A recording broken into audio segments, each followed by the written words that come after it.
A lot of us are actually waiting to know when will the XRP price go higher. But some in the market is trying to push the further in, saying this asset has 100 billion in supply. So this can't actually reach higher numbers. So what's the truth? If you look at all these years and how the supply varied for this particular asset, you need to take a look at that, how that increased. Was it a dump in the market? How did the market responded? So it's like the XRP dominance in the market and then the XRP price fluctuations. Those are two key stuff which you have to keep in mind, along with the active addresses and how they increased and decreased respective to the price and dominance. Because this is actually going to give you that idea of what XRP is actually going to do within next January. Because these are taken from Jan of every year, and next 6 months we are going to see these fluctuations. Now, if the same history repeats or rhymes, you're going to see big numbers. Let me go through why I think so.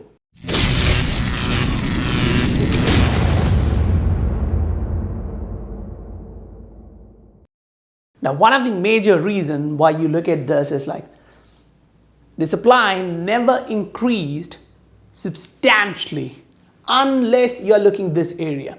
First, 2014, you had around 7 billion in supply, but then 2015 you got 32. Now at that time, one thing you have to understand is that the XRP dominance increased 400%, but that's only because of the supply increase, because the price actually decreased kind of 50%. So even with the price reduction, you still actually got the dominance going higher only because of the supply. But if you actually look at the following year, from there it's been stable.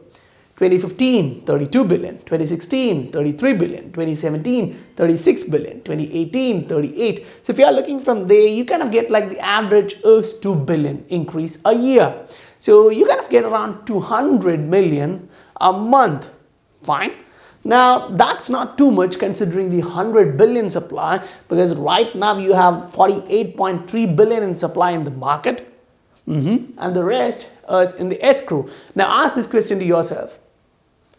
If you own 100,000 units of XRP, how much of that is in the market right now? Now, why is that question so important? Because if you have 100,000 units and you have 90,000 in the ledger, that's out of the market. It's in a cold storage. So you're not actually getting that supply hitting the market as a circulating supply. I know members who have like 500,000 units, a million, 2 million, and 95% of it is in a ledger. So this particular supply which you see right now, it's not the circulating supply. So for the price to go high and the market cap to reach that high, you don't need that much money coming in. One. Then, if you're looking at the dominance, you kind of get this. Okay, here the dominance increased substantially because the supply increased substantially even though the price dropped. Then if you are looking there, the dominance actually reduced. It kind of went down 90%. The following year, even though the supply is increasing, even after that, the following year, the dominance reduced because the price actually reduced substantially. If you are looking at this, the price went massively lower. So if you are in XRP right now and you're saying like this asset is not moving much, I wanted this to do 1000x, it's not doing anything. Look at this. This has been like 1, 2, 3, 4 years of nothing much, and then you're doing a huge rally here, which kind of gives you from the bottom to the exact top like 1400x. Now you may say, look, that particular asset has done 5000x. But without the fundamentals, it's hard to pick that one. Here you have the fundamentals, you have all these there, and then you have the historical data. So what next? Now we are looking at the rest. Okay, fine. Then the supply in 2018 increased. The market dominance at that time was like 18 points. Here at the peak, it was 12, but here was 18. Even though in that 5 years, a lot of other assets came into the market, including Ethereum, you went to 18. Now remember, Bitcoin itself is like 50, 55, and this one reaching that range is actually huge. And at that point, the price of XRP was $3.8. Now, the story continues here and the dominance reduced. From that point, the dominance is going down, but just at this end, it changed. 18, 11, 4.3, 1.2. So you were going down, down, down, down, down, and this happens in 2022. Now the dominance just increased a little bit. Now if you put that into the perspective, that's literally somewhere close to 40% increase in the dominance. Fine. Now we look at the price. Before that was 0.18, 0.16, but here it's 0.7. So the price literally went high. Now most of you may think like 0.7 is nothing big. I agree. If you bought at 0.8, $1, that's not big stuff for you. Fine. But right now the price is 0.31 and the market dominance is not that high. You're still close. You're fluctuating here. Now with this, next Jan 2023, we will get like 49.5 billion coming into the supply in the market. The rest in the escrow. How will this affect the market? Now what you have to look at there is like 2018 when the price was $3.8, you had 47,000 active addresses for XRP.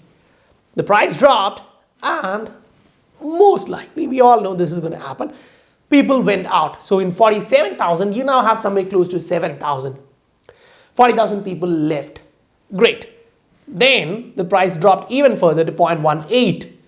The holders increased because they thought, okay, the price is so low, let me get in. In a year, they become impatient, they went out. So at 0.16, you had people like around 10,000 active addresses there. But right now, if you are looking at this, you will also see, like by the time we went up to $2 and came back down, we had like 200,000 active addresses. And with the price fluctuation, even at this point, the active addresses is like 63,000. Now take that and look with this fluctuation. Here with 3.8, you only had 47,000. And at this price point, you still have 63,000. And if you compare both of them, back then you had 38 billion in supply and right now you have 48 billion in supply. So that's like 30% more in the supply. And if you look at the increase here, you will say like, okay, that's not too big compared to this one. But if you look at the lowest point of 7.3, 7,300 to 63,000, that's an increase. Now, inside the 63,000 lies a lot of banks, central banks, these are active addresses. So we are talking about the remittance products, the full products which are already in the market, right? The on-demand liquidity, they're all inside this. So the burn rate, which we assume somewhere close to 4,000, 5,000 XRP per day is running here. And as the number of people using that platform increases, the number of transactions increases, the burn rate increases. So your supply is reducing each day. Now that's on a daily basis and this is on a yearly basis. So you multiply that 5,000 with 365 days and now you get like, okay, the supply is reducing. The supply is going like 150,000 down in a year, a month towards 1.5 million in a year. So now all these stats actually come into that area suggesting, okay, supply has increased before, supply is increasing right now and it will still increase until this is coming into the market or Ripple is burning the rest. Now we don't know what's going to happen, but most likely these are going to come back into the supply considering you're burning substantial amount of XRP with the active addresses using it for remittance. And you have pilot programs run on central banks and when they enter the central bank swap lines, I think you're going to see like big central banks entering this arena next year and using this technology. Especially if you are looking at the BRICS country and how their banks, commercial banks have been working with Ripple, the company. And then now Fed saying like, okay, 2025 will be the year when we run on ISO 20022. That's like, okay, you are derailing your country.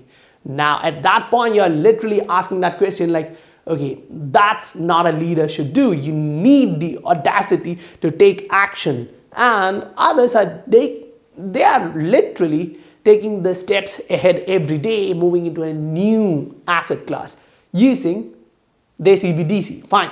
So now they are moving out of the dollar hegemony and they are entering into new technology. So this is going to impact the price. So if someone talk about the supply, look at the history and then decide for yourself. But I personally think the supply is not a big deal here, considering 50% of it's in escrow and only 200 million is hitting the market. And as it hits, you know that 1 billion comes in, but most of them go back up because the rest is being sold. So those units which are coming into the market is being absorbed right then and there. So you don't actually really get too much. So even though the number increases, it's not active. It actually takes and goes. If you're buying, imagine every month you're buying $5,000 or $1,000 or $100 worth of XRP. Fine, you buy that, you move into your ledger, it's done. You're not taking that back into the market. So it's not in the active supply. So now that means you don't look at this big number when the price is going up. The market sentiment changes, the price goes back up, and this asset is going to surprise you. If you got some new idea and concept from this particular video, please do hit that like and subscribe button if you haven't done that already. And if you want to learn more from another short segment like this, you can go to this particular video, or else you want to watch the full episode where we talk about the fundamentals, current affairs and technical analysis session, you can go to this particular video. That's it guys. Bye-bye.